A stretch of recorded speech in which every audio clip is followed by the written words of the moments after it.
Hello. Oh, I was supposed to have some really cool music playing. Let me see if I can pull some up so I can be all dramatic and stuff. Uh,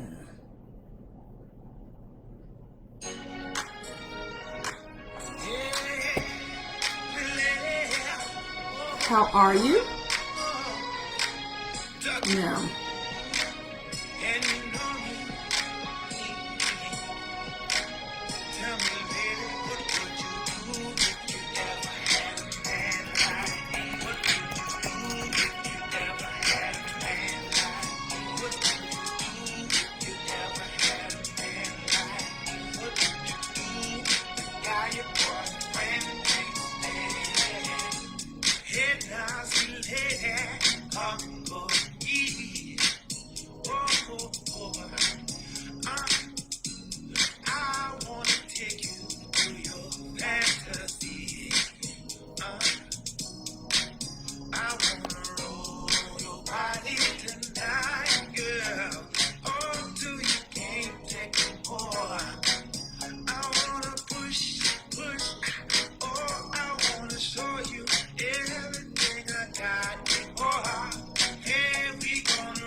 hey, Miss Taisha, how are you?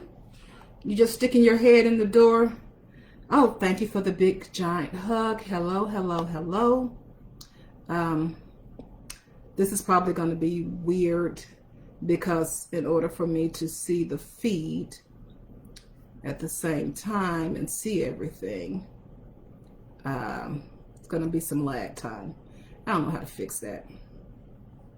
Hey, there it is. Okay, so I think we're okay.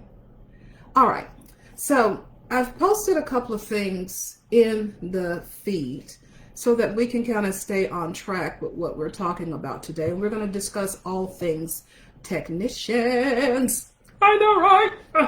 I absolutely love, love, love this series.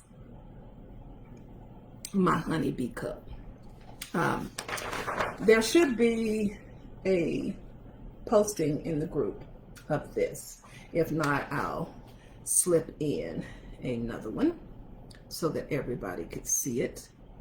Hey, Kim. Trying to pry your eyes open. What time is it on the West Coast? 9 a.m.? Something like that? Yeah, I understand. It's noon here, and I have been already running back and forth, trying to pull myself together to make sure that we have an inclusive chat. Not only talking about Tempest, but talking about the technicians, the series, and some of the gifts and prizes that you can win each time that you level up. Okay? You say G, so I think G means good, so we're okay with that too. All right. Let me kill that. Okay. And kill that. I am going to do a live reading from Blind Copy at the end of this. But first we're going to talk about who are the technicians. We're going to then talk about Tempest. Even though you may think she's a hot mess, I wrote her in a way that I wanted to open a dialogue, a conversation as to how we as women view each other, how we as women immediately become judgmental, not knowing what that woman may have been through, what that woman may be going through. So I wanted to write a character that wasn't likable in a certain sense, but I wanted to write a complex character, a complex woman. How do I get to the live book club? Okay, let me see. Come over to Black Women Swirl, and I'm live. Okay, Kim, there's probably going to be some readers and things wanting to join the group in order to get in on the live chat. Cece Newson, she may be asking to join, so if she is, Cece is a avid reader, and she came to, where were we at? Smoky Mountains, me and Tiana, where they thought Tiana was a terrorist because she was dressed as a genie. Oh wow, that was an interesting conference. Okay, but we're going to talk about Tempest. We're going to talk about how you join the site to earn your first badge. We're going to talk about understanding the traffic signs and what they mean. We're going to get into the Archangel, because I've got some information to share with you that you're going to be like, what? Oh, I know, right? Ah. Okay, and then we're going to talk about earning your membership cards, as well as the final blind reading a blind copy. Okay, I like my men tall, dark, and fictional. I'm giving this away. So for the person who's the furthest away from me, they are going to win this beautiful, beautiful journal. And it's just clean, clear pages in there.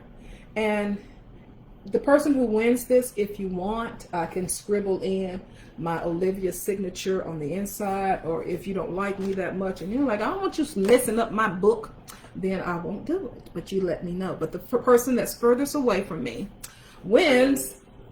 I like my men tall, dark, and fictional. Okay. There are people. Okay, CC. Let me send CC a link to come over to the group.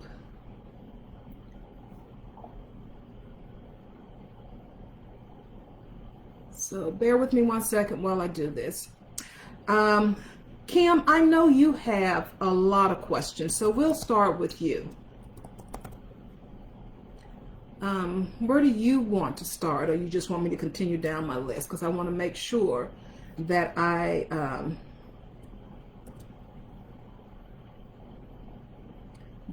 answering your questions, and make sure she gets that.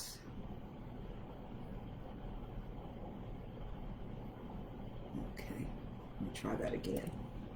My apologies, but I want to make sure that anybody who wants to join in the conversation can be here to have fun with us. Okay? All right, she saw the link. She should be joining us shortly. Okay. All right. Quiltville, yay. Okay. She said, just do you, boo. All right, I'm going to do me. Okay, so who are the technicians? The concept for the series came from John Wick. I figured if John Wick got married and had this normal life with a wife, what about the other people who checked into the hotel? There are a lot of people, when you think about the movie John Wick, when they put out that bolo on him, there were hitmen coming out of the woodwork. Not all of them checked into the Continental Hotel, but I was sitting there watching the movie thinking, Jesus, I don't want to go to New York, because New York is filled with hitmen. But I was thinking, well, what if you and Rami trying to get a job? I was thinking, well, what if some of these men aren't necessarily bad men? They just are very good at a certain skill set. And what if those skill sets were put to use in an organized fashion? Because people die every day. Some deaths are, just weird things that happen. One of the things that hey, Amanda. So now you're able to post your comments? Okay. We've got time. I'm going to do an hour Then I'm going to break, and then I'm going to come back and do a quick wrap up with the final reading, because I think the live stream will only let you go for an hour at a time. So we're going to do an hour, and then I'm going to, take a little break, come back and do the live reading. So I hope that works, okay? So we were talking about the technicians, who they are. There are 10 technicians for the Southeast construction crew. Did you get that? There are 10 technicians for the Southeast construction crew. Okay.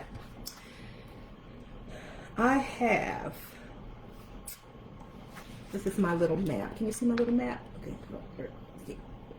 Okay. There we go. Okay. So that's where the 10 technicians are for the Southeast region. Okay. So if there's a Southeast region, there's a Northeast region and a Midwest region and a Western region. That gives me an opportunity to, you said, wait, what?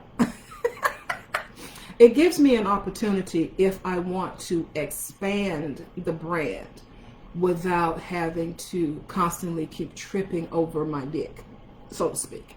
Because with the Blakemores, it hit that wall. Because once she started having kids, I couldn't have Odessa out there, shoot 'em up, bang, bang. She needed to be home, with her kids. So with the technicians, I got an opportunity. Insider information. Yes, I'm giving you a lot of insider information because I'm going to introduce you to all the technicians. Now, if you're able to see the that I posted, you'll see that there are all 10 book covers on there. I know. I was drinking wine one night and just started playing around. So let's meet the technicians. You've already met 5 of the 10. Okay. It is a lot of books, but that's the thing. When you write, you have to find your pocket. And I did a lot of testing. That's why I have so many novellas out there, not as many novels, because I wanted to be able to develop the stories and the style that I wanted to tell the stories in. Okay. And series are my pocket. I love them because I can take the characters and overlap them. Okay, so if you're jotting down notes, there are 10 technicians. The first technician you met was in blind date. You met the man. Now the man is the nephew by marriage of Beauty Kurzweil. Her husband was Oscar Kurzweil, who is the brother of Michael Kurzweil, who is Mr. Man's father. Now, all of that was in the first book. Okay. The next book was Blind Hope, where you met Mr. Stop, Carter Wilborg. His name is Carter, C-O-T-T-E-R. It's pronounced Carter. Carter Wilborg. Okay. He was a military man. Okay. He was a sharpshooter. But he's also like a hunting dog. He is the tracker. If you got somebody that's hard to find or don't want to be found, the person you call in is Mr. Stop, because he will not stop until he finds this person. Okay. The next person is Mr. Yield. He has no yield. Okay. He is a retrieval agent. He doesn't kill anybody. Killing is not his thing. Well, thank you, Miss. Is it Fior? I hope I'm pronouncing this right. P-H-Y-O-R-E. Fior. Fior. Okay. I'm glad you're excited. Okay, good. Okay. Okay, so Mr. Yield, catch the clues. He's an archaeologist with a PhD. One of the PhDs is in archaeology. You're going to find out what the other ones are in Blind Fior. Okay, got it. Thank you. She says it's fee or. Okay, got it. Okay. So he is an archaeologist, because if you think about his conversation with the boy, Chad, they were talking about Indiana Jones. And he's like, I'm an archaeologist like Indiana Jones. And he was working in Mexico.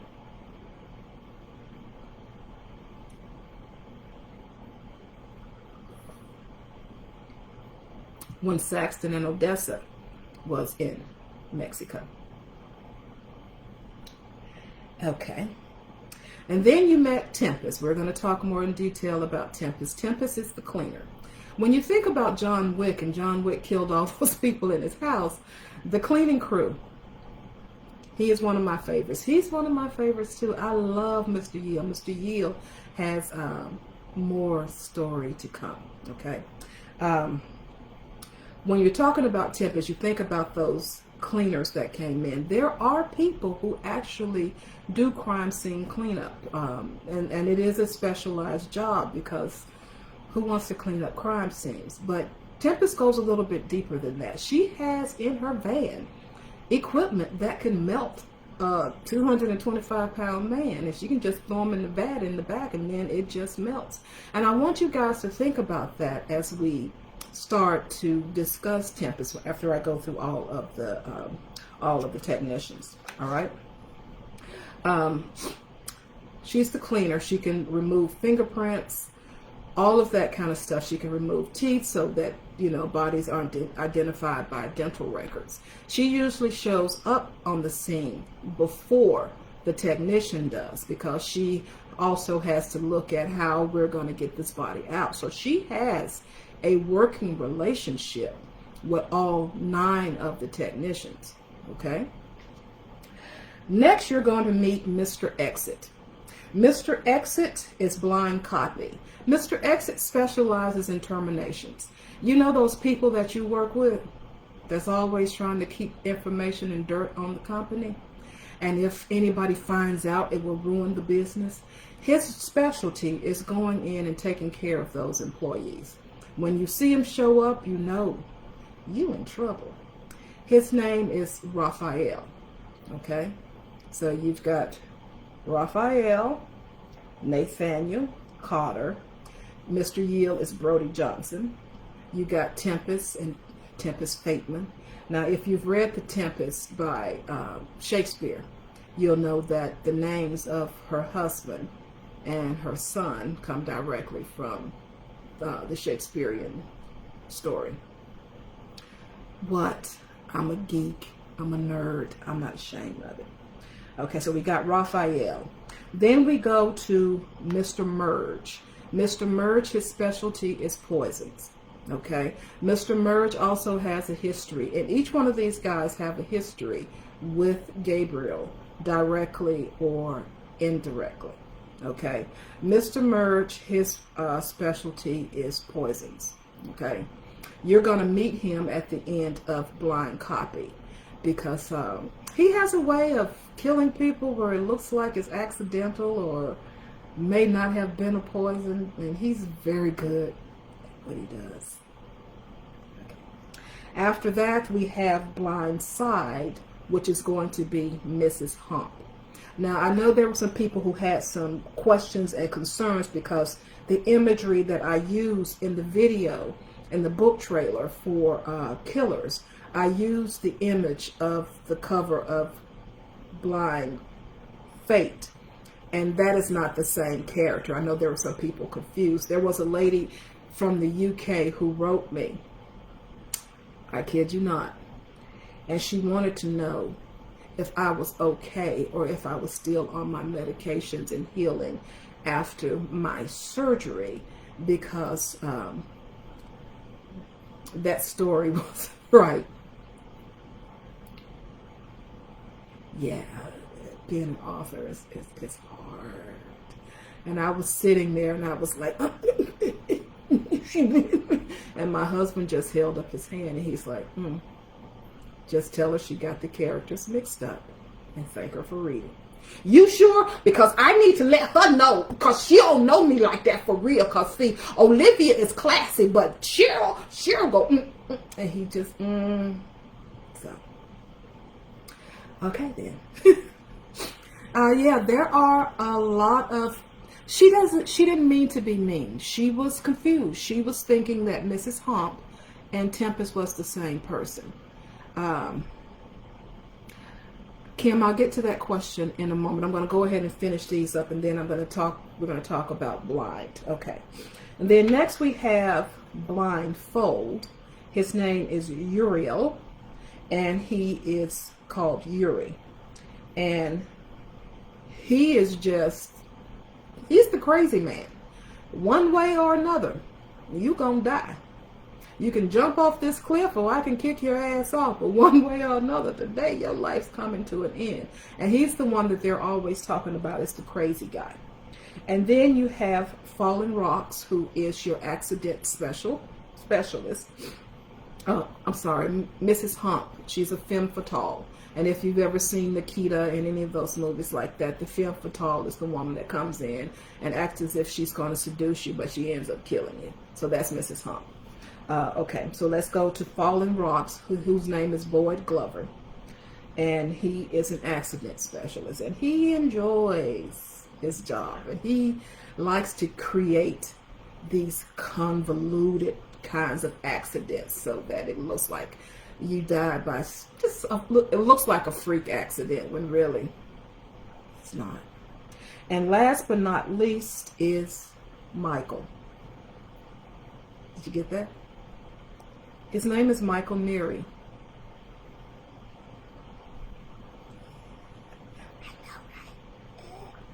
And Michael likes to watch you die nice and slow. He will cut you and sit there and watch you bleed out. Now, the one thing I do want to point out before we go into answer some of the questions, before we move on to Tempest. I don't know if you noticed, but we have Gabriel, we have Michael, we have Uriel, we have Joel, and we have Raphael. And if any of you have been in your Bible studies, you know that those are the 5 archangels.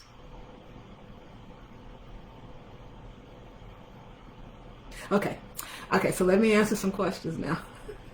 I know, right? Do I need to repeat it? Want me to repeat it?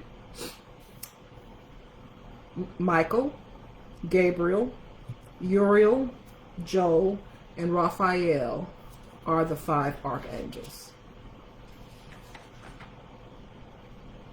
Okay, all right, so Kim wants to know, how did you decide to start the series title with the word blind? I am a huge fan of John Sanford and his Prey series. Have you guys read any of Naked Prey, Desperate Prey? And I wanted to do a series with blind and just 4 letters. So we were on our writing retreat, me, Hildy, and J.D. Monroe, and I was sitting there, I go, okay, I got blind date, blind fate, blind hope, blind seed, blind spot, and I just started jotting them down, and I'm like, okay, what if they each had a handle like a traffic sign, and they're like the construction crew. I drink a lot of wine too, so you know, but I also have a very overactive imagination. Okay, so I'm looking now to make sure I get all of your questions. Okay.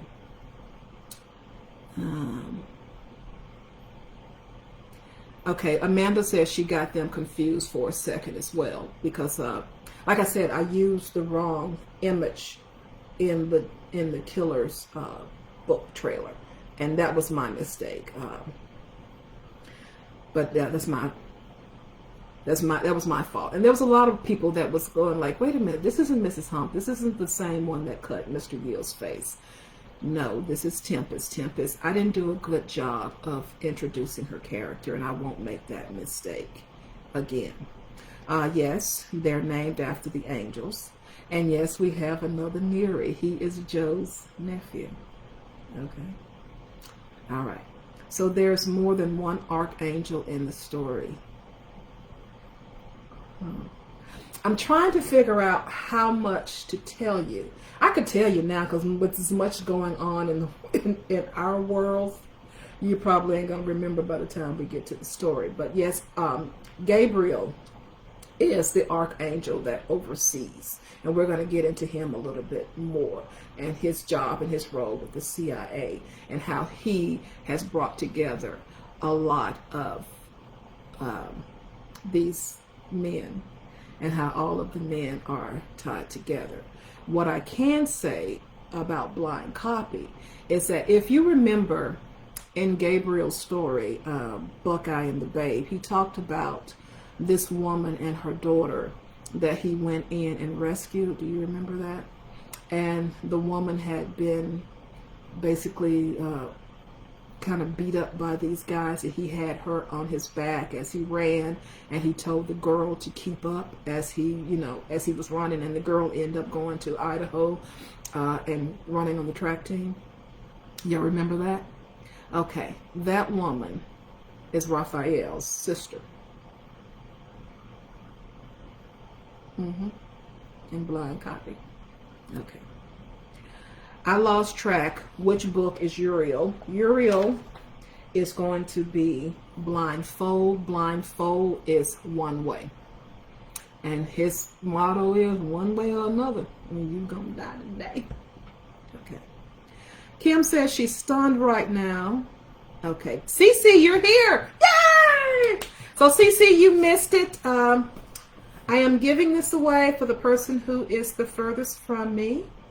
And whoever wins it, if you want, I will autograph it in here. If you don't want my autograph, that's cool too. I ain't gonna be upset about it. All right. So now you know all 10 of the technicians in the Southeast.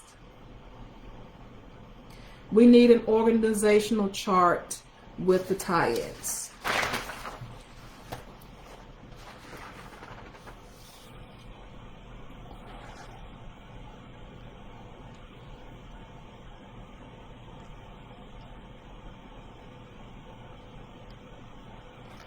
Now, there was some information in there, but if you want, I will make a note to add an organizational chart.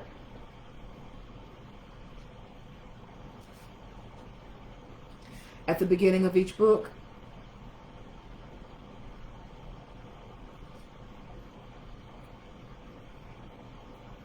Okay.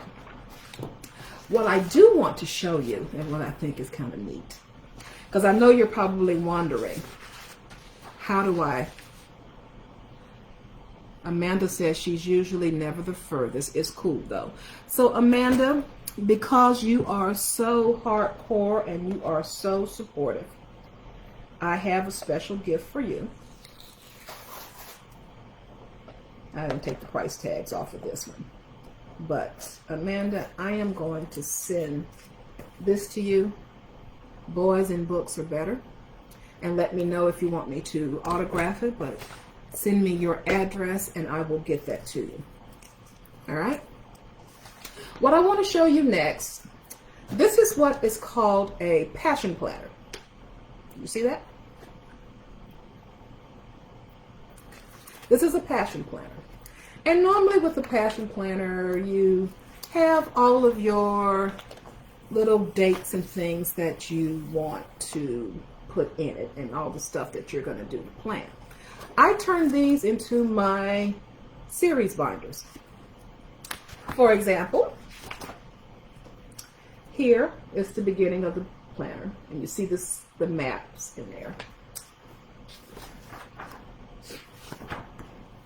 And then I have my story layout, like this. That's the first 5 and the first half. And each one of the tabs, this is kind of difficult to do. Okay. Sorry.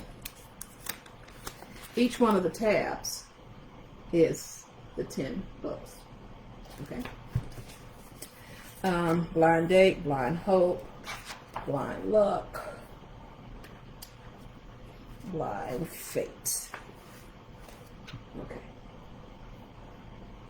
There's Ferdinand Ferdinand, fine. Ain't he fine? Wait, Ferdinand, where you at? Okay, where you at? Ferdinand's fine. Okay. And there's her son. There's Caliban with the fingers. Okay, blonde patch right there in his hair. Okay. And like these are all my notes, how I start out. Wrong hand. It's backwards. Okay. Okay, how I start out plotting. Okay, there we go. Okay, how I start out plotting the story. Okay, that's pretty goofy. All right. And then we've got blind copy. And you have Willow, Rain, and Dusty Rose. And there's Carly. Carly. Okay, you've met Carly already. And then there's Raphael. Okay. And he's all about family. But this is how I go through and I plot it all out. So I know everything that is happening in every chapter.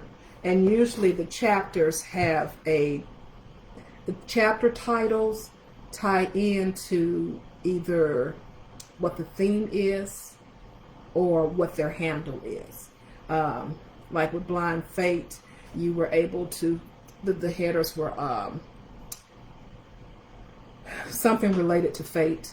And with Blind Copy, all the headers are related to the word copy. And I've gone through, there's Joel with his fine self. Joel's story is more about aging out of foster care.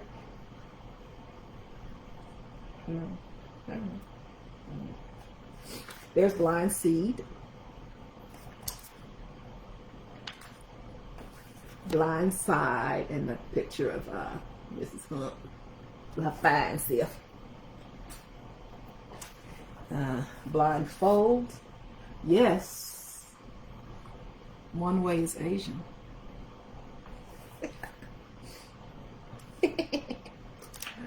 And of course, Michael Neary. All right. Okay. Checking on questions. Somebody said Ferdinand is fine as frog's hair. Yeah, he is. He is, ain't he? All right. Cece said, I like this. I bet I can do such an organization in an Excel spreadsheet. An Excel spreadsheet does work, but then you got to keep going back to the spreadsheet. With my planner, at any given time, I've got all the notes there. I know who all the characters are. I know how old they are.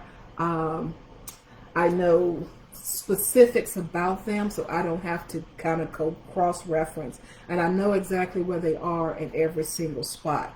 Also, I know that who named Cree and Willow and Dusty, because I've got the number of counts and all of that good stuff. So if I wanted to dedicate the story to that reader who came up with the names,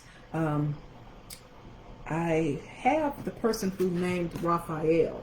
I didn't actually name him, but once that, I was like, okay, Raphael is an archangel as well. So that's a good thought. All right, let's talk Tempest. Yes, and I have pictures, because that's the thing when you're writing. When I'm describing what Carly is wearing in Blind Copy, it's that same little dress. So when I start doing my marketing and my promos, you already have this image of her in that little purple dress with the flowers on it. Okay? So let's talk Tempest. I know you guys wasn't quite sure what to make of her. She was unlike any woman I've ever written, but she is like every woman we've ever known.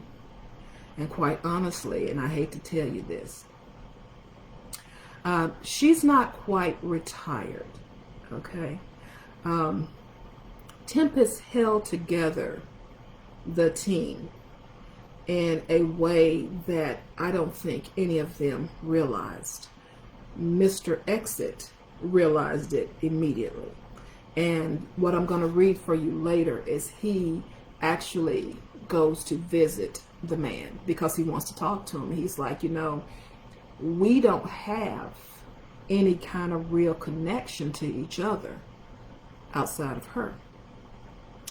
Beauty is the voice on the line, but we don't really know Beauty either. And the only other person we can call when we get in trouble is the Archangel. But Tempest really held those guys together, and she was very cryptic in her story as to how much she did and how much she did for who and for what. And Mr. Exit, in his story, he talks about that time where she held him because he had to go in and do a job. And the job that he was sent to do, the guy was in the process of doing what he was sent to do to stop him from doing.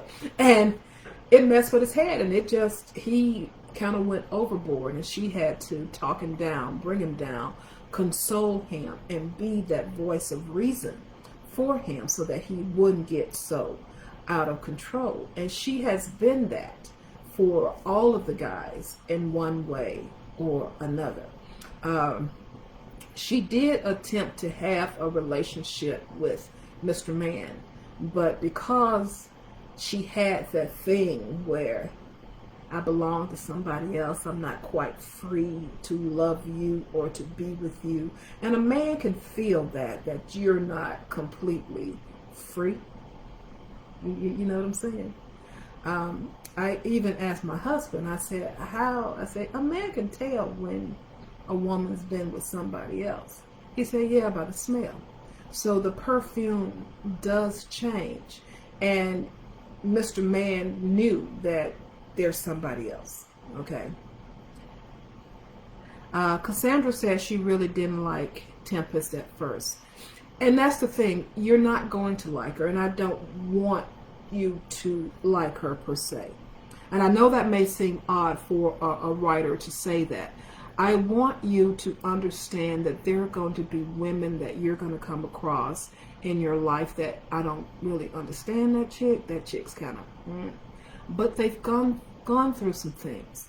And you can almost see the hurt and the bandages and the badges that they wear where somebody, some man, has taken advantage of an innocence or a belief or a hope that this woman had, and he just took that and just stepped on it and crushed it.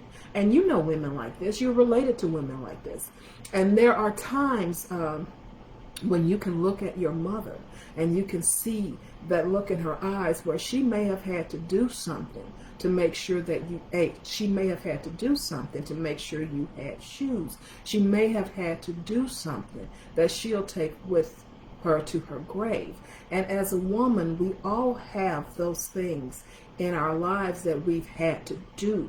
And whether it was a matter of survival, whether it was a matter of eating, whether it was a matter of just figuring out who you were. That some people call it a hoe phase. Between 16 and 21, when you kind of figure out how your body works, okay?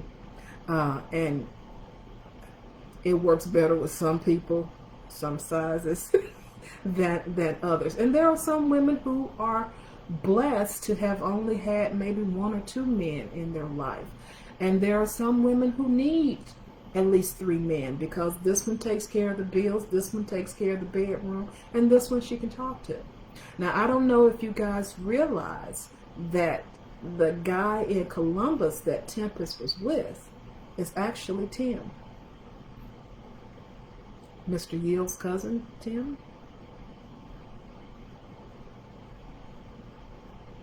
Because if you think about the conversation that Tim had with Junior, when he was teaching him with the peach how to pleasure a woman, and he tells him, he said, you know, just because doesn't mean that women don't come knocking at my door. And he has this relationship with Tempest.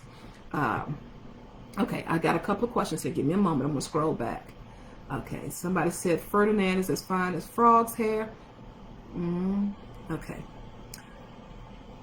All right, Michael Neary. Okay, Michael Neary might be the finest. Okay, I'm getting there. I thought she was purposely going to her lover so that Glitter Man could kill them. CC, no, she wasn't purposely going to them. She was running. And that's the thing. This isn't working out for me. I'm just, no, I'm going to go to the next thing. And there are, you know, people like that. They never really get any closure on anything. They just, this ain't working. I'm going to do something else. And that's how she was. She just, okay, I'm just going to go. He killed him. I can't stay here. If I stay here, they're going to want to search my van. If they search my van, they're going to find all the chemicals. There was probably a body already back there. You really don't know what she was doing before she stopped and killed the sheriff in Wentzville. Okay? And then all of the chemicals and all that information in the back of the van would lead everybody directly to the company. So, yeah, let me get out of here. Well, let me just go on to Nashville.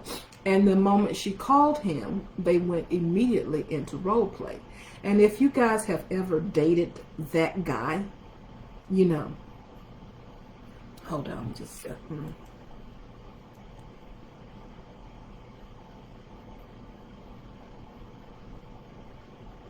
You know, that guy, you call him, and the moment you hear his voice, it's like clench. Well, that was her relationship with Markham in Tennessee. You call, he immediately throws you into role play.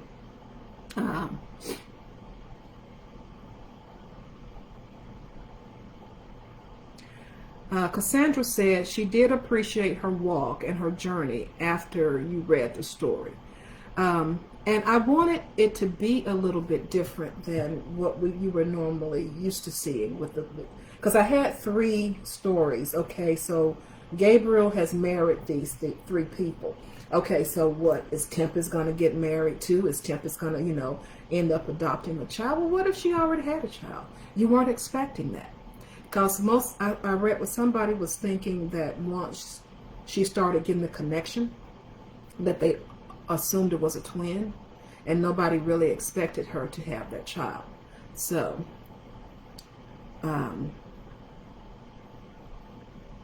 Amanda said she knew Tim had a woman. Okay. Cassandra, you figured out that it was her son and not a twin? Yeah. And that was the other thing. I wanted her to be a mother, but for it not to quite work out as she had hoped. Okay. A lot of people automatically assume that being a mother is a natural thing for women. It's not. It is not. There are some women that go through postpartum depression and they never really recover from it, because once your body is adjusting and all those hormones are going back to place, and your womb is shrinking back, and all of a sudden you're ravenous and you want sex, and then, you know, your breasts are hurting, the child cries, your breasts start leaking, and everything in your body is fighting with your brain at the same time to get you back to some state of normalcy. And you're looking at this little person on the bed. Either you're going to love them with everything in you, or you're just like, I ain't gonna never be the same. And being a mother isn't the same thing for everybody. And she and the child didn't bond as she thought that they should have. And also her relationship with her mother was kind of, you let your brother take advantage of me so that you could keep him here to play bouncer for your whorehouse. Yeah, and not every woman is a natural nurturer. But what she ended up finding through her journey with the technicians, that she ended up being a nurturer to each one of these men who basically live these remote lives, living off the land, not really having a lot of human contact. Most of them want it that way. But then they find this woman in need of help, because the one thing about a man, if he can be your hero and there's a way for him to be a hero, he's going to try it. And in the case with Judy and Mr. Staub, she was on death's door. With the case of Millicent, Mr. Yield really liked the kid. I think he liked the kid more than he liked Millicent, but he saw something in her that, okay, she will make a good life partner. And in Killers, you see where he is working on his relationship with her. And I wanted to come back to that because, you know, these guys, they get married to these women, and you just like, well, okay, how does this work out in the long term? Do they actually end up having a decent relationship with them?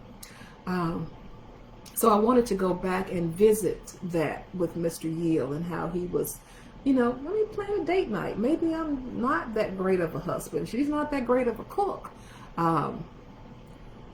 You were appalled, her relationship with her mother, you were appalled. Yeah, not everybody has a great relationship with their mom. And a lot of people, when they read the book, they're thinking, well, I got a great relationship with my mom. Yeah, you do. But not every woman does. Not every girl has a great relationship with her mom. Sometimes you'll find that there are some relationships where the mother is jealous of the daughter because the daughter was born and ruined a figure, all that kind of stuff. It can get deep, you know.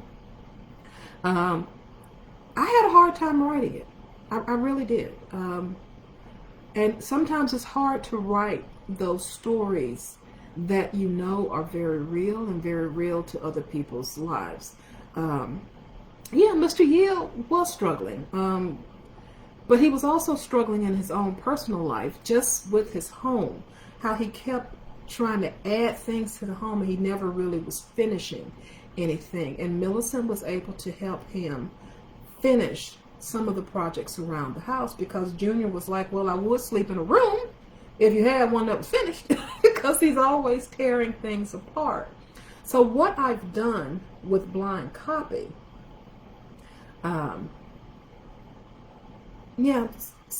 Cassandra says she still struggles with her relationship with her mother. It is hard because your mother has gone through some things that she can't tell you about. And she's made some sacrifices for you that you probably don't know about. And at night, she still can't sleep because it comes back to her. You know? Women don't give other women an opportunity to breathe through the pain. And being a woman is painful. It's a beautiful thing, but it's a painful thing. And we don't spend enough time talking to each other, nurturing each other, and sharing those life experiences. Because I told my husband, I said, at every woman's life, there has been a time when she's either been assaulted, almost assaulted, or found herself in a situation where she could be.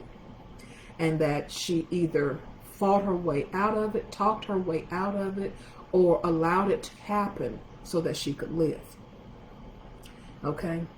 And I know that is something deep, but when you see women exhibiting certain kinds of behaviors, those behaviors are a factor of something else that has happened in the journey.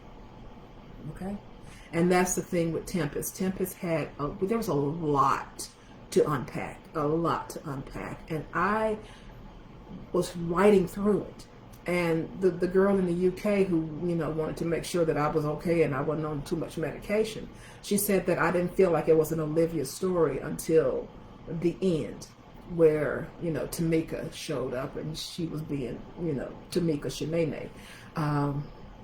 But I brought in that levity toward the end to help you understand that Tamika saw the pain. And Tamika was able to also see that dark green aura around her and know that, you know, you're dishonest. And you're dishonest and you don't know how to be honest. Kim says, it's hard for some women to admit and acknowledge mother issues. I admitted I lived issues until mine passed over. rough. She was assaulted and an assaulter and not a nurturer.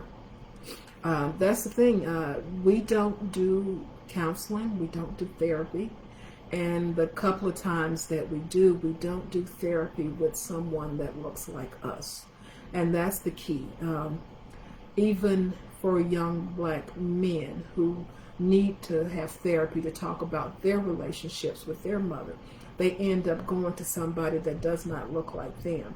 In order for a man to understand what you're going through, you have to sit and talk to another man that looks like you, that has walked the path that you've walked. Does it make sense? Okay. We're right at 50 minutes. I'm going to keep going because, am I missing anything on Tempest? Something else that you want to know about Tempest? Pop the questions in so that I can see them, because next I'm going to talk a little bit about joining the site. Okay. If you've been to my website, ogaines.com, the moment you join, you earn your first badge. And I think your first badge looks something like that, or it's a guy in a hard hat. And each book you can earn more badges. Okay. The first one, you earn your first badge for joining the site. You earn your second badge when you pass the exam for Mr. Yield, and I think his exam is on the technician page. Tempest exam, I think I added it to the technician page because people were having trouble finding it. Okay. Amanda says the connection with her son was different. Where did the thought of that kind of connection between them come from? It came from my connection with my son.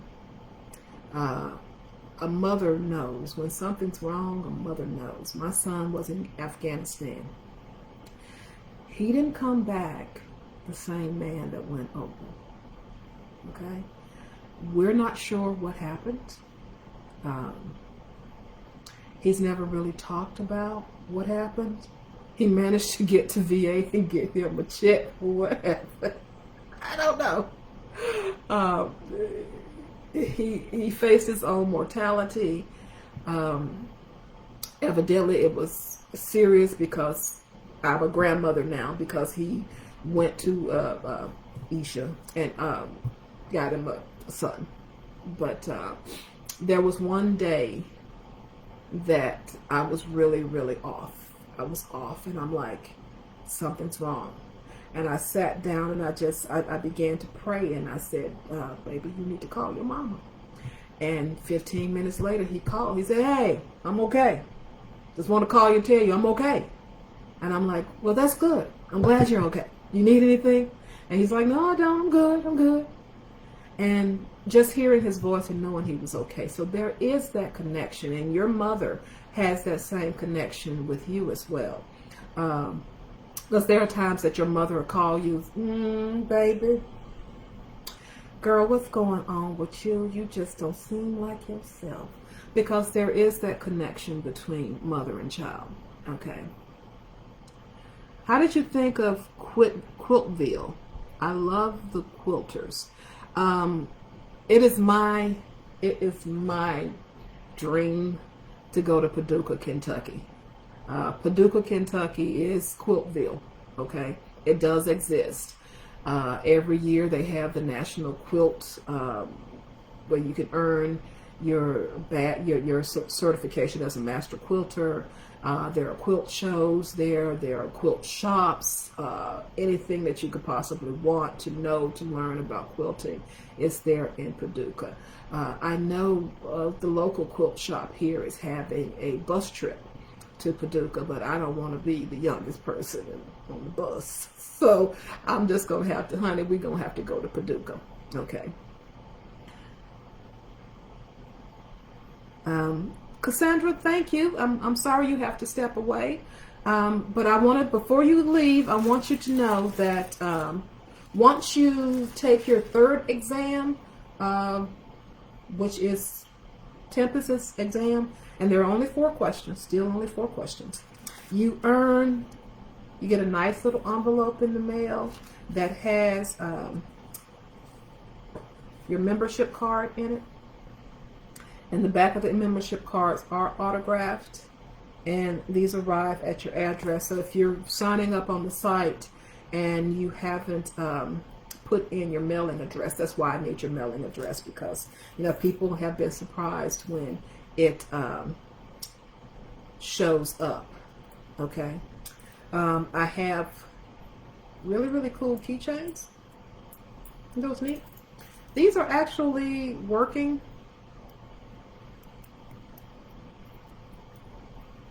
Tools. So, I got keychains, and they got different tools. I've got tiny construction bags, your technician tool bag will come. I even have a technician tool. This is pretty neat. It has a leveler in it.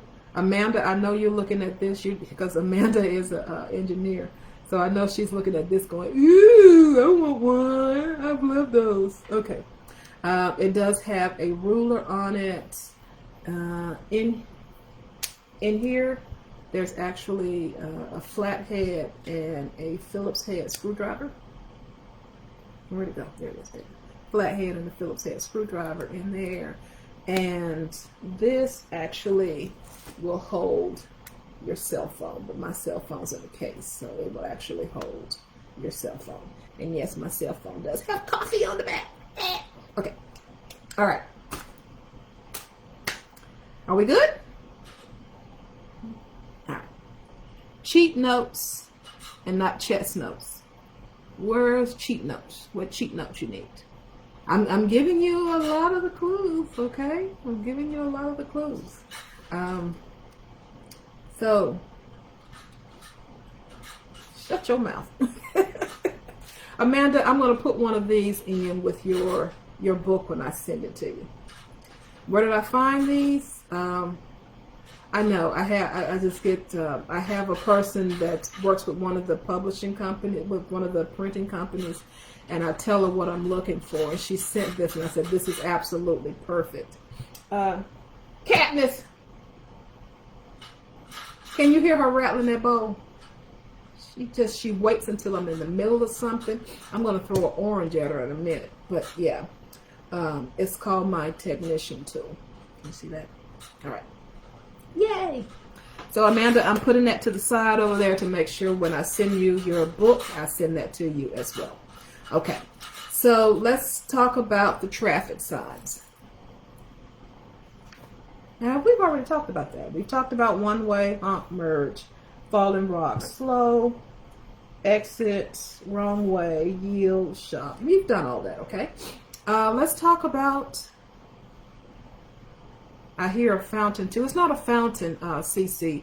It's the cat rattling her bowl, wanting me to get up and stop what I'm doing to feed her.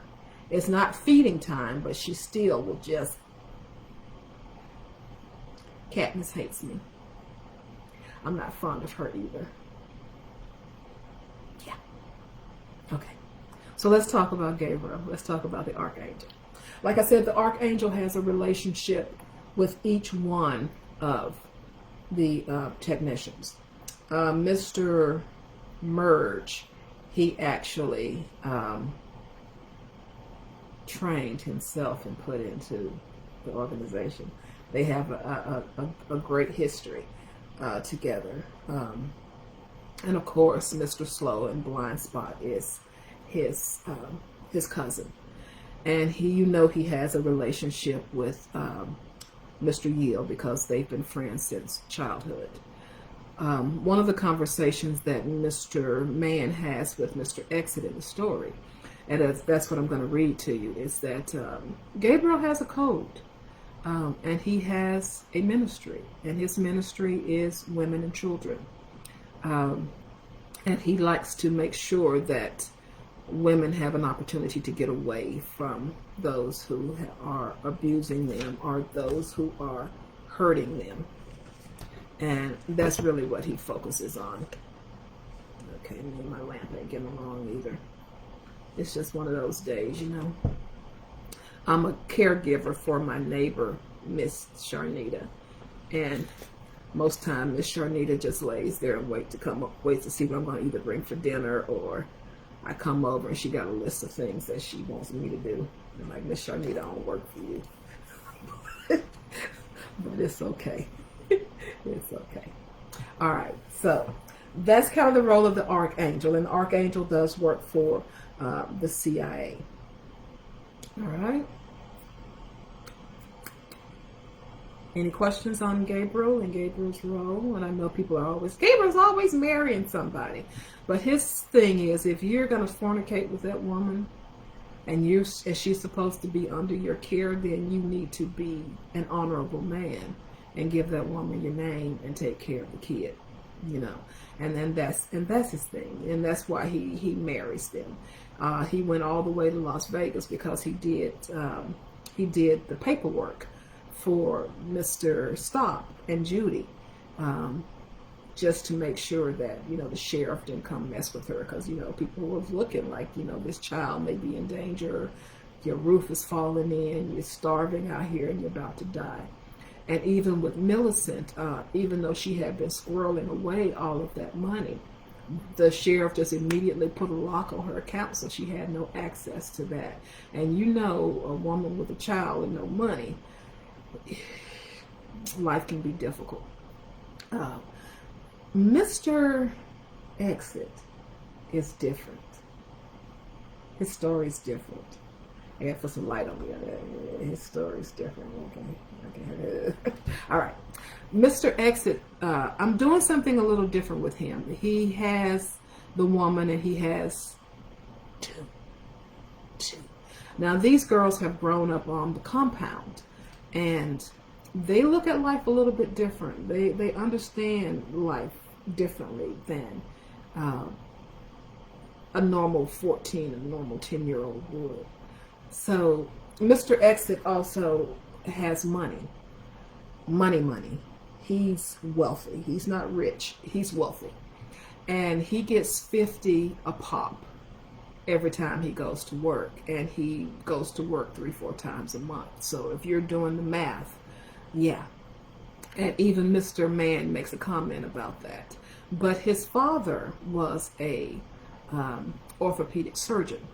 And the neighbor on this side of him, his dad was a dentist. So that neighbor is now a dentist. The guy on this side of him, his dad was an ENT doctor, and he's an ENT doctor. And she's like, well, why didn't you become a doctor? He's like, hands. You know, my hands are too big to hold a scalpel and do delicate work like that. So I never became a doctor. But he was a Navy SEAL. And he's got money. You don't really know you're lonely until you're alone. Does that make sense? And he never realized he was lonely until he had to go to work and leave them in the house.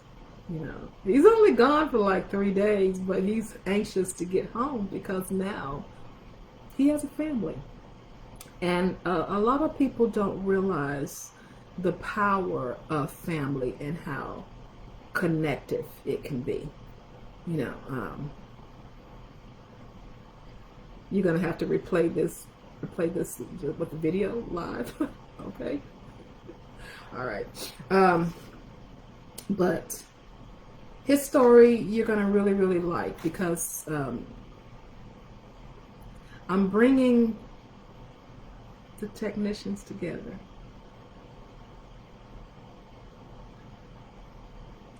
I'm evil. I can't help it. But yeah, so. Any other questions before I go to the live reading? I'm not sure if I may have to log out and log back in, but I'm going to try, and we're going to see how well it goes, okay? Any other questions before I go to the live reading? Any questions on earning your membership cards? Any questions on understanding the traffic signs? Because, no, it's a killer party. It's a little bit better than a killer party. It is. And what I'm going to read to you, you're going to understand why. Now, I don't have my glasses on. They're down there, so I don't feel like getting up to go get them. So I think I've covered everything. I covered who the technicians are, the concept, the creation, the storylines. We talked about Tempest. She's a hot mess, but I wanted you to understand. And if you see a woman in trouble or you see a woman struggling emotionally, I ain't asking you to jump in there and say, let me be your friend. I'm going to help fix you. No, I'm asking you to be a little bit more compassionate, a little bit more thoughtful, because you don't know what she's been through. And if you're having trouble with your sisters or your aunts and your mom, take out a cup of coffee, get up a glass of tea, a cup of tea, whatever, and sit down and say, you know, being a woman is hard. And that may be enough for them to realize you understand that they've been through some things and they're still on their journeys to becoming healthy and whole. Okay? We talked about joining the site and earning your first badge. We talked about understanding the traffic signs. We talked a little bit about Beauty and Oscar. Now, Beauty does have a relationship with Joe Neary. We will get into that later, but not now. Not now. I don't want to give you too much to process, because this is a lot. It is a lot. And a lot of this stuff exists inside of my head, and people like, you know, where do you get that sense of humor? I'm like, I've seen some things. I've experienced some things, and sometimes you have to laugh at them, okay? Because if you don't laugh, you may end up crying or end up breaking down. And I've managed to find the humor in the everyday things in life, and I, find myself laughing at them.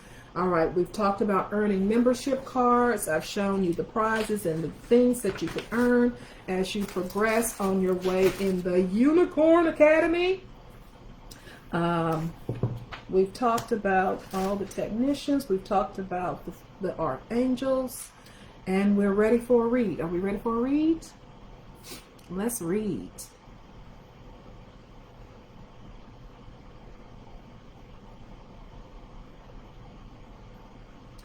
Just when he was ready to relieve his bladder, he entered Old Owltown, a hop and a skip away from Blairsville. The sun was starting to set as he made his way up the mountain, passing a half-rusted blue mailbox which read Neary, making Raphael do a double take. Continuing the climb, he almost passed the driveway, noticing the red dot on the GPS had come to a stop. Backing up, he came to the gate, and thinking better of climbing out to open it himself, he dialed the number. This is the man. Mr. Exit is at the gate, he replied. He heard a series of clicks and buzzes as the gate slowly opened. Stay on the path, drive to the house. I'll meet you at the porch, man told him. Roger that, Raphael said, disconnecting the call, driving on the hardened clay drive intermittent with gravel. He looked down at the roadway, noticing specks along the side of the driveway, which were actually metal barbs. Shit. Those would tear the hell out of a tire. The slower he drove, the more he noticed booby traps along the property. Raphael pulled around the curve to see a cabin he wasn't expecting. The front looked simple enough with several modern additions added to the porch that seemed to wrap around the house. He parked the vehicle, opening the door slowly, stepping out with his arms raised. In slow motion, he turned, showing his front sides and pulling up his pants legs. You're dramatic as hell, aren't you? Man said, watching him move. Well, I don't want any misunderstandings, Raphael replied.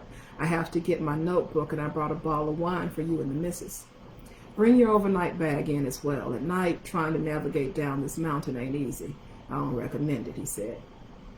You okay with me staying overnight? I wouldn't have offered if I wasn't okay with it. Besides, I wanted to talk to you as well, he said, waiting for Mr. Exit to come inside. Leave the bag by the door. The bathroom is down the hall to the left and dinner is ready. Thanks, Raphael said, noting all the modern appliances. He passed over the bottle of wine. Oh, I brought this as a thank you. Man opened the wine container and Mr. Exit made his way down the hall. Oh, we fancy, huh? This will go well with the chops I grilled. Or you can save it to drink on a special occasion, Mr. Exit said, calling back. Anxious to get to the bathroom, he closed the door, wondering where Mr. Mann's family was hiding. By the time he finished his business and came out, wife, son, and a very rotund 3-year-old were all at the table. This is my wife, Sharon, my sons, Rocky and Nate Jr. Family, this is Mr. Exit. Pleasure to meet you all, and thank you, Mrs. Mann, for allowing me this unorthodox meeting, he said. However, things are feeling off, and I wanted to chat, which I will wait until after dinner to approach. Sharon asked, have you met Mr. Yield and his wife, Millicent? We had the pleasure of going to Disney World with them last year. It was a blast. Yeah, Chad and I are best buds, Rocky said. We can't wait to go to the water park next week. Raphael smiled. I didn't know we did that kind of thing. Or is that something new between you, Stop, and Yield, being family men now? Family changes your focus, makes you more careful when you work. It also means planning family vacations, man said. Give the kids something to look forward to. The wives a common communication bond with other women who understand the world we live in. You make it sound so simple. It is. You go to work, don't bring the job home, love your family. We could have had this conversation over the phone. I said the same thing to Willow, he said, clearing his throat, but she told me my gut instinct was to come in person and bring that bottle of wine, so here I am. However, there are other matters after dinner that I want to discuss as well. Willow? Is that her name? Raphael found himself blushing as he took out his phone. Sorry, but I have to show off the photos. He slid his finger across the screen. This is Dusty Rose. She's 14. They grew up on a compound outside of Louisville, so I have to reintegrate them into the world. The boy next door, Stan Jr., has already made his way over to my house. When I get home, I'm going to show Mr. Stan my Henry rifle and see if I can get a Hershey squirt to appear in his britches. She won't think he's so cute when he poops his pants. Man tried not to crack a smile. This is Carly. She's 10, Raphael said, grinning from ear to ear. She's my little Pooh Bear. I'm confident that a 50-year-old black woman is residing in her little body because she's a sassy mouth hot mess. Sharon cleared her throat. Mr. Exit, is that how you categorize all black women? Of course not, he said, sliding his finger across the screen again, bringing up the photo of Willow. She gets it from her mama. The expression left his face as he showed the photo of Willow to them. Both Sharon and Man noticed the change in his expression. She said nothing, looking at her husband to open the door to discuss the topic at hand. So, what's the problem? You love the girls but can't see yourself loving the mother? And how is she Dusty's mom? Technically, she's not either of their biological mothers. The guy who ran the compound kind of kidnapped her for 6 years and made her take care of the girls. Carly got away, ended up in my truck, and had me to rescue her mom and Dusty, he said, cutting into the pork chop. Let's see. I picked up Carly on Friday afternoon, the mom and sister on Saturday, and my house is full and buzzing on Sunday. I left for work on Monday. Hold up. Oh, shit, you mean like this past weekend Sunday? 2 days ago Sunday? Man asked, surprised. Yes, but they have lived on that compound and know nothing of this world. Well, Willow does, but 6 years is a long time away from society. My heart tells me to protect them, and I will do all that I can to help. I want to double check to make sure I'm still live, okay? But you're not down with the swirl, Sharon asked. Raphael looked up at Sharon. I don't know what that means. It means you're willing to try a romance with a black woman or a woman of color. Raphael frowned. He looked at the photo of Willow and frowned some more. He did like her a great deal. This was awkward for him to say in mixed company. The preference would have been to have the conversation without Mrs. Mann's ears privy to that which was being spoken. His cheeks burned in embarrassment. Oh, for the love of Pete, spit it out, Man said. I'm too old for her, Raphael replied. I'm twice her age and old enough to be her father. Plus, I don't want her to feel obligated to me and become stuck. In a year or two, when all the dust has settled and she goes to work and runs across a Dexter St. Jock and leaves me to take the girls, then I'm going to be on the downside of 50 wondering what I've done wrong. Or worse, I'm going to put a bullet in both she and Dexter and keep the girls. Rocky looked across the table at him, his facial expression comical. Daddy, can I be excused? Sure, son, he said, pressing his lips together as Rocky took his plate to the family room, looking at his wife. Man was looking at his wife. See, sociopaths, every goddamn one of them. The 3-year-old, who had been gnawing on a pork chop bone, looked up, agreeing with his father and echoing the sentiment, shaking his head full of curly black hair. Damn sociopaths. You aren't any better, Raphael spoke to man, ignoring the child. You just do it from a distance. I make it personal and tell them why I've come for them. I will tell Dexter St. Jock why I came for his ass as well. Exit, let me see the picture again, man said, focusing on the screen. He used his index finger and thumb to enlarge the photo. She's not in her 20s, she's in her 30s. Exit said, scowling and grabbing the phone, looking at the image again. Sharon spoke up. Let me see your Willow, Mr. Exit. He passed her the phone. Like her husband, she enlarged the image, looking at the neck, hands, and eyes. She's a vegetarian in her late 30s. I'd say she was probably closer to 40s, Sharon said. Raphael reached up to his face to remove the glasses he wasn't wearing, making Mr. Mann burst into laughter. Dude, you aren't wearing any glasses, you know that, right? If I were, this is where I would take those suckers off to get the full scope of what you're saying to me, he said, reaching for the phone. How in the name of Esther's beard can you tell from a photo that she's a vegetarian and damn near 40? The skin and the eyes, Sharon said, especially around the neck. That's how you tell the age on a woman of color. Her hands and her neck. The eyes are also a dead giveaway. Look how white the sclera are. She hasn't eaten meat in a while. He sat there perplexed. If Willow was indeed closer to 40, that changed everything. She would also want a child of her own and soon. He didn't have any children, at least none that he knew about. And it would be nice to have one of his own, a little Michelin man like Nate Jr. I just read all of that across your face, man said. Why don't you just simply ask her age? You never ask a woman her age. That's just rude, he said, appalled that man would make such a suggestion. But wanting to put her out and keep the kids is not. I wanted to keep her too, but I didn't want to feel like a perv. I hate perverts. With passion, he said, feeling for his holster, which was in the car. Sharon respected his honesty. Mr. Exit, now that you know her age, does this change how you plan to go forward? It changes a great deal, but going forward in this conversation requires that I speak to your husband in private. The meal was lovely, thank you. I would love to have you guys come down to my place. I'm right on the beach in Hilton Head.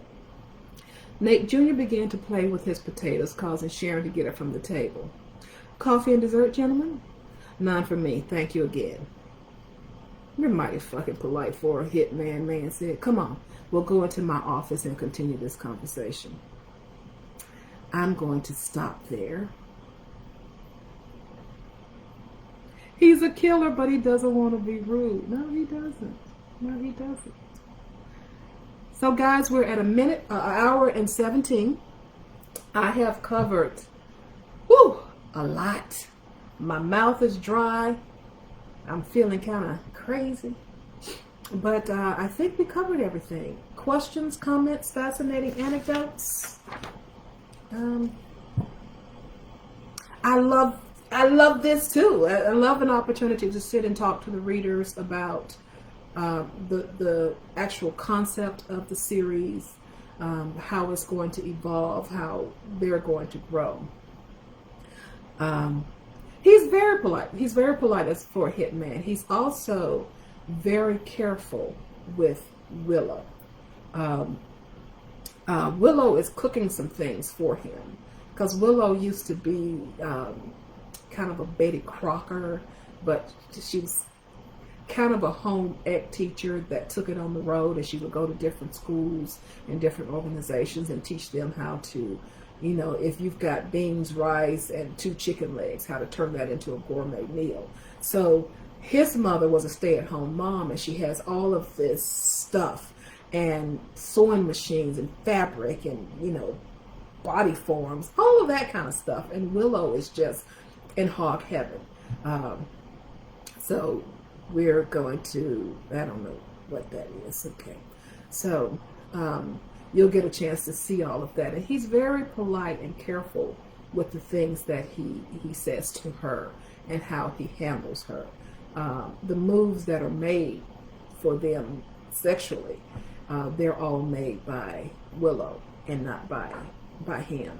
It's toward the end of the book where he actually sits down and sits down in his relationship with Willow. But we have, I'm looking forward to you guys reading it as well, because there's a conversation between him and the girls, and having their mom move into his room, that he's just, there's a conversation between him and Carly, because the teenage girl immediately makes friends, and they're all coming over. He comes back, there are kids all over his back porch. He's got a cat and a dog, and he's like, I was only gone for 3 days. Why is the cat wearing a hat? Why is the dog having a necktie? Who are all these kids on my back porch? I'm not going to be the Kool-Aid house. And she's like, what's the Kool-Aid house? You know, that's the one house in the neighborhood where the mama sold Kool-Aid freezer cups. He's like, we're not the Kool-Aid house. So he's making his own personal journey as well. The story is done, except for the last 2 chapters. And sometimes I'll send the book in for editing and fix the last 2 chapters because I need time to step away from it, come back. But I'm looking at possibly August for blind copy to come out. Okay. I'm only doing 6 books this year. They're all novel length with the exception of Blind Fate. I think Blind Fate may have came in right at 50. Blind copy, I'm already at 60,000 words, and I've got a ways to go. But I really want you to understand Mr. Exit and how he's going to connect all of the technicians, how he's all going to bring them together. But when they all come together, it also gives the Glitter Man an opportunity to see who's who. That's it for me. Yeah, I see you, Cece. I see you.